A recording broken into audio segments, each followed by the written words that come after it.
कभी ऐसा हुआ है कि किसी मुश्किल में फंस गए हों और बस बस ये चाहो कि कोई आकर सीधा साधा जवाब दे दे कि बस ये कर लो और सब ठीक हो जाएगा। मुझे लगता है हम सब कभी ना कभी इस हालत में होते हैं। लेकिन क्या हो अगर वो जवाब, वो सीधा साधा समाधान ही सबसे बड़ी रुकावट हो? आज हम इसी मजेदार और थोड़ा कह सकते हैं सिर घुमा देने वाले सवाल पर बात करेंगे। हमारे हाथ ओशो ज्ञान नाम के एक संग्रह से कुछ विचार लगे हैं। ये दरअसल ओशो के प्रवचनों का एक संकलन है और इसमें गुरु की भूमिका को लेकर एक ऐसा नजरिया है जो हमारी आम समझ को पूरी तरह से पलट देता है। तो आज हमारा मिशन ये समझना है कि इस नजरिए के हिसाब से जवाब देना खतरनाक क्यों है और एक असली गुरु का काम फिर है क्या। और इसकी शुरुआत एक बहुत ही चौंकाने वाली लाइन से होती है, जो गुरु उत्तर देता है वो झूठ बोल रहा है। तो चलो इसी बात की गहराई में उतरते हैं। तो सबसे पहले ये समझते हैं कि हमें जवाबों से इतना प्यार क्यों है। हम क्यों चाहते हैं कि कोई हमें बता दे कि क्या सही है क्या गलत। इस संग्रह में जो बात कही गई है वो ये है कि जवाब हमें एक तरह की दिमागी सुरक्षा देते हैं, एक कंफर्ट जोन। अंदर का डर कम हो जाता है और सबसे बड़ी बात, सोचने की जो मेहनत है उससे हम बच जाते हैं। ये तो दिमाग के लिए फास्ट फूड जैसा है, जल्दी, आसान और आरामदायक।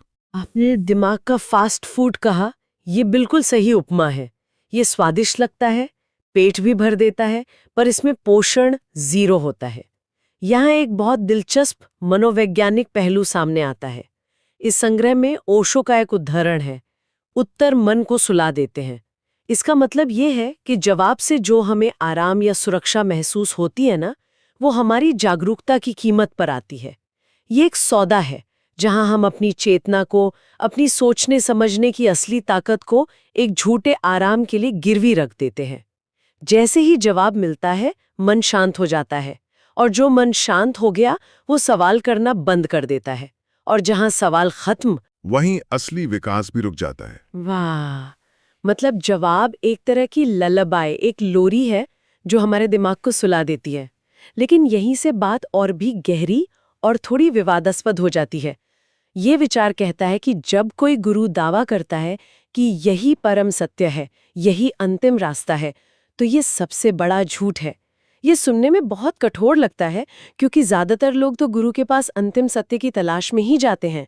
क्या इसका मतलब ये है कि वो सब धोखा खा रहे हैं? हाँ, इस नजरिए से देखें तो बिल्कुल। लेकिन यहाँ झूठ का मतलब शायद जानबूझकर धोखा देना नहीं है। इसके पीछे का तर्क बहुत गहरा है। सोचिए, जीवन क्या है? एक नदी की तरह जो लगातार बह रही है ना। हाँ, जहाँ भी अंतिम उत्तर आ जाता है, वहाँ वो नदी जम जाती है, एक तालाब बन जाती है। और जहाँ खोज समाप्त होती है, वहीं जीवन की असली धड़कन भी खत्म हो जाती है। ये विचार कि उत्तर हमारी जिज्ञासा, हमारे शक और हमारे सवालों को कुचल देते हैं, बहुत शक्तिशाली है। उत्तर एक तरह से चेतना पर लगा हुआ ताला है, जो उसे एक सीमित दायरे में कैद कर लेता है। वो आपको आगे बढ़ने से और नए दरवाजे खोलने से रोक देता है। ठीक है, तो अगर एक गुरु का काम उत्तर देना नहीं है, तो फिर उसका काम है क्या? ये सवाल तो दिमाग में आता ही है। और यहाँ ये दर्शन एक बिल्कुल उल्टा, एक क्रांतिकारी रोल सामने रखता है कि सच्चा गुरु जवाब नहीं देता बल्कि आपके सवाल को और भी तीखा और भी गहरा कर देता है। इसमें एक बहुत दमदार लाइन है, सच्चा गुरु तुम्हारी निश्चितताओं को तोड़ता है। मतलब वो आपके आराम को भंग करता है। ये तो कुछ वैसा ही हुआ जैसे एक अच्छा फिजिकल ट्रेनर आपको आराम नहीं करने देता। वो मांसपेशियों को तब तक थकाता है जब तक वो मजबूत ना हो जाएं। क्या यहाँ चेतना की मांसपेशियों की बात हो रही है? क्या बात है! चेतना की मांसपेशियां, ये एकदम सटीक है। इसमें जो सबसे आकर्षक बात है, वो इसी असहजता पर जोर देना है। हम सब आराम चाहते हैं, लेकिन ये दर्शन कहता है कि सच्चा गुरु आपको असहज करेगा। वो आपके विश्वासों की नींव को हिलाएगा। जिन धारणाओं को आप सालों से पकड़कर बैठे हैं, उन्हें गिराएगा और अंत में आपको बिल्कुल अकेला छोड़ देगा। अब यहाँ सवाल उठता है कि अकेला छोड़ देना, ये कैसा गुरु हुआ? ये तो मदद करने के बजाय छोड़कर जा रहा है। हाँ, ये बात मुझे भी थोड़ी खटकी। अकेला रहना इतना जरूरी क्यों बताया गया है? आमतौर पर तो गुरु का हाथ पकड़कर चलने की बात होती है। नारायण, इसका बहुत सीधा और गहरा जवाब है, सत्य अकेले जाना जाता है। इसे किसी गुरु से उधार नहीं लिया जा सकता, किसी किताब से रटा नहीं जा सकता। ये कोई जानकारी नहीं है जिसे एक व्यक्ति दूसरे को दे दे। ये एक निजी, बहुत ही निजी अनुभव है, और उस अनुभव तक पहुंचने के लिए आपको अपने सारे सहारे, सारी बैसाखियां, सारे उधार के विश्वास वो छोड़ने पड़ते हैं। गुरु का काम आपको उन बैसाखियों को फेंकने की हिम्मत देना है। भले ही शुरू में आप लड़खड़ाएं, वो आपको अकेला छोड़ता है ताकि आप अपनी अंतरात्मा की आवाज सुन सकें, न कि उसकी। अच्छा, तो ये अकेलापन सजा नहीं बल्कि एक मौका है। जब बाहर से कोई आवाज नहीं आ रही होती तभी अंदर की आवाज सुनाई देती है। मैं अब इस कनेक्शन को देख पा रहा हूं।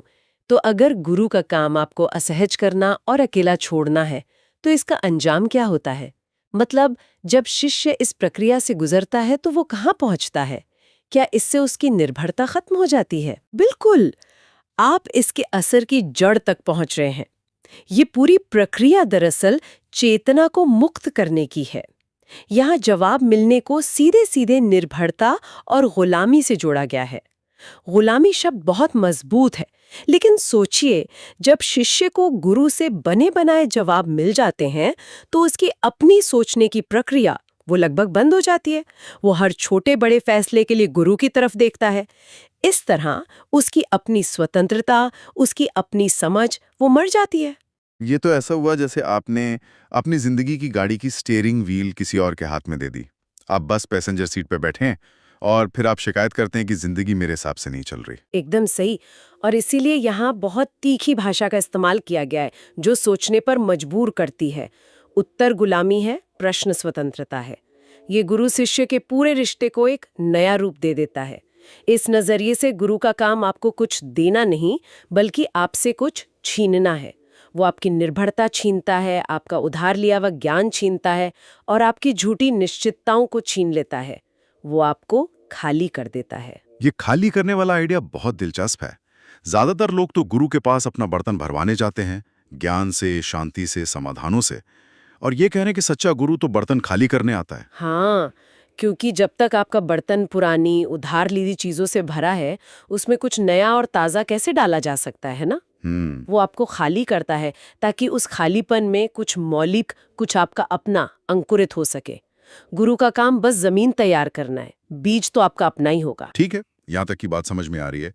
उत्तर छीनना, प्रश्नों को गहरा करना, निर्भरता तोड़ना। लेकिन इस संग्रह में ओशो के अपने नजरिए का भी जिक्र है, जो इस पूरी चर्चा को एक और लेवल पर ले जाता है। वो साफ कहते हैं कि मैं कोई गुरु नहीं हूं और मैं कोई उत्तर नहीं देता, ये तो हमने समझ लिया। लेकिन फिर वो एक बहुत ही क्रांतिकारी बात कहते हैं, जो प्रश्नों के बारे में भी हमारी सोच को बदल देती है। वे कहते हैं, मैं तुम्हारे प्रश्न जला देना चाहता हूं। एक मिनट, ये तो विरोधाभासी लगता है। अभी तक हम कह रहे थे कि प्रश्न स्वतंत्रता है, और अब कहा जा रहा है कि उन प्रश्नों को भी जला देना है। ये तो कहानी में एक जबरदस्त मोड़ आ गया। मुझे ये ठीक से समझ नहीं आया। और यही इस पूरे तर्क का अंतिम और सबसे गहरा चरण है। ये विरोधाभासी लगता है, पर ये एक प्रक्रिया के अलग अलग पड़ाव हैं। सोचिए, पहला पड़ाव है दूसरों के दिए उत्तरों से आज़ादी। दूसरा पड़ाव है अपने खुद के सवालों के साथ जीना, खोज करना। लेकिन प्रश्न भी तो आखिरकार मन की ही एक गतिविधि है ना? हाँ, बिल्कुल। मन जब तक है तब तक प्रश्न रहेंगे। क्यों, क्या, कैसे, ये सब मन के खेल हैं। ओशो का इशारा उस अवस्था की ओर है जहां मन ही शांत हो जाए, एक ऐसी जागरूकता जो सवालों और जवाबों के पार है। तो लक्ष्य सिर्फ खराब जवाबों को बेहतर सवालों से बदलना नहीं है। असली लक्ष्य एक ऐसी अवस्था तक पहुंचना है जहां सवाल पैदा ही ना हो। इस दर्शन के अनुसार जब प्रश्न भी गिर जाते हैं तो मन मौन हो जाता है और उस परम मौन में ही सत्य प्रकट होता है। उसे जानने के लिए कोई सवाल पूछने की जरूरत नहीं पड़ती, वो बस होता है।